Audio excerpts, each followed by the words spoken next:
Estamos aqui mais uma vez para darmos continuidade ao estudo do livro Mecanismos da Mediunidade. Hoje veremos importância da reflexão. Entendendo-se que toda mente vibra na onda de estímulos e pensamentos em que se identifica, facilmente perceberemos que cada espírito gera em si mesmo inimaginável potencial de forças mento-eletromagnéticas, exteriorizando nessa corrente psíquica os recursos e valores que acumula em si próprio. Daí nasce a importância da reflexão em todos os setores da vida. É que, gerando força criativa incessante em nós, assimilamos por impulso espontâneo as correntes mentais que se harmonizem com o nosso tipo de onda, impondo às mentes simpáticas o fruto de nossas elucubrações e delas recolhendo o que seja característico. Em ação, que independe da distância espacial, sempre que a simpatia esteja estabelecida e com mais objetividade e eficiência, quando o serviço de troca mental se evidencie assegurando conscientemente. Tipos de reflexos. Vale a pena recordar o conhecimento dos reflexos condicionados em evolução na escola instituída por Pavlov. Esse campo de experiências traz o estudo dos reflexos congênitos ou incondicionados, quais os chamados protetores alimentares, posturais e sexuais, detentores da vida nervosa próprias, como que auridos da espécie, seguros e estáveis, sem necessidade do córtex, e os reflexos adquiridos ou condicionados que não surgem espontaneamente, mas sim conquistados pelo indivíduo no curso da existência. Os reflexos adquiridos ou condicionados, que se utilizam da intervenção necessária do córtex cerebral, desenvolve-se sobre os reflexos pré-existentes, a maneira de construções emocionais, por vezes instáveis, e sobre os alicerces das vias nervosas, que pertencem aos seguros reflexos congênitos ou absolutos. Experiência de Pavlov. Lembremos de que Pavlov, em uma de suas experiências, separou alguns cães do convívio materno, desde o nascimento, sujeitando-os ao aleitamento artificial. Como é lógico, revelaram naturalmente os reflexos congênitos, quais os patelar, o córneo palpebral, mas quando lhes foi mostrada a carne, tanto aos olhos quanto ao olfato, não segregaram saliva, não obstante à frente do alimento tradicional da espécie, demonstrando a esperada secreção apenas quando a carne lhe foi colocada na boca. Desde então, os animais se habituaram a formar a mencionada secreção, sempre que o referido alimento lhes fosse apresentado, à vista ou ao olfato. Observemos que o estímulo provocou um reflexo condicionado, como que em regime de enxertia sobre o reflexo congênito, desencadeado pelo alimento introduzido na boca. Esses experimentos estão disponíveis para quem quiser.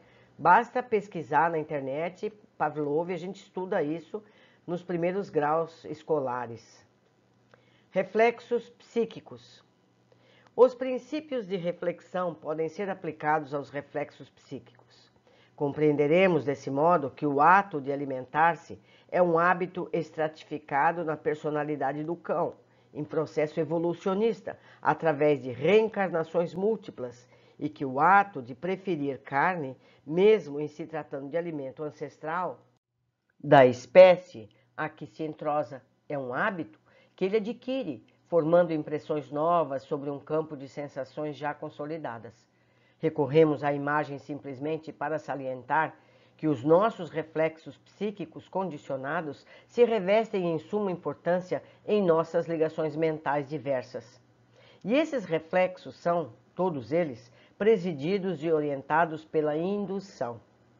Nos cães de Pavlov, a que nos reportamos, a faculdade de comer representa a atitude espontânea, como aquisição mental automática, mas o interesse pela carne a que foram habituados define uma atitude excitante, compelindo-lhes a mente a exteriorizar uma onda característica que age como pensamento fragmentário em torno deles, a reagir neles próprios, notadamente sobre as células gustativas. Do mesmo modo, variados estímulos aparecem nos animais aludidos, segundo o desdobramento das impressões que lhes atingem o acanhado mundo sensório, acentuando-lhes a experiência. Podemos assim apreciar a riqueza dos reflexos condicionados pelos quais se expande a vida mental do espírito humano, em que a razão, por luz do discernimento, lhe faculta o privilégio da escolha. É nesses reflexos condicionados da atividade psíquica que principiam para o homem de pensamentos elementares os processos inconscientes da conjugação mediúnica, porquanto emitindo a onda das ideias que lhe são próprias ao redor dos temas que lhe sejam afins, exterioriza na direção dos outros as imagens e estímulos que acalenta consigo, recebendo depois sobre si mesmo os princípios mentais que exteriorizou, enriquecidos de outros agentes que se lhe sintonizam com as criações mentais. Agentes de indução.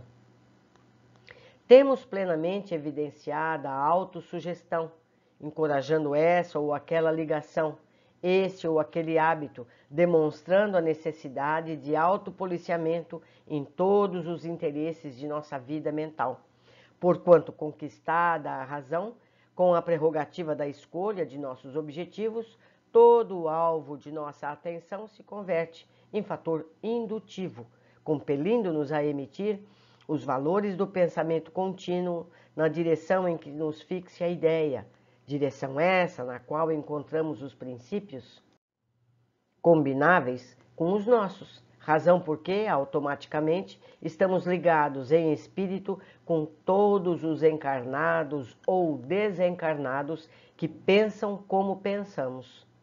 Tão mais estreitamente, quanto mais estreita a distância entre nós e eles. Isto é, quanto mais intimamente estejamos comungando a atmosfera mental uns dos outros, independentemente de fatores espaciais. Uma conversação, essa ou aquela leitura, a contemplação de um quadro, a ideia voltada para certo assunto, um espetáculo artístico, uma visita efetuada ou recebida, um conselho ou uma opinião representam agentes de indução, que variam segundo a natureza que lhes é característica, com resultados tanto mais amplos quanto maior se nos faça a fixação mental ao redor deles. Uso do discernimento. A liberdade de escolha na pauta das leis divinas é clara e incontestável nos processos da consciência. Ainda mesmo em regime de prisão absoluta, do ponto de vista físico, o homem, no pensamento, é livre para eleger o bem ou o mal para as rotas do espírito. O discernimento deve ser, assim, usado por nós outros, a feição de leme, que a razão não pode esquecer a matroca, de vez que se a vida física está cercada de correntes eletrônicas por todos os lados, a vida espiritual, da mesma sorte, jaz imersa em largo oceano de correntes mentais, e dentro delas é imprescindível saibamos procurar a companhia dos espíritos nobres, capazes de auxiliar a nossa sustentação no bem, para que o bem, como aplicação das leis de Deus, nos eleve à vida superior.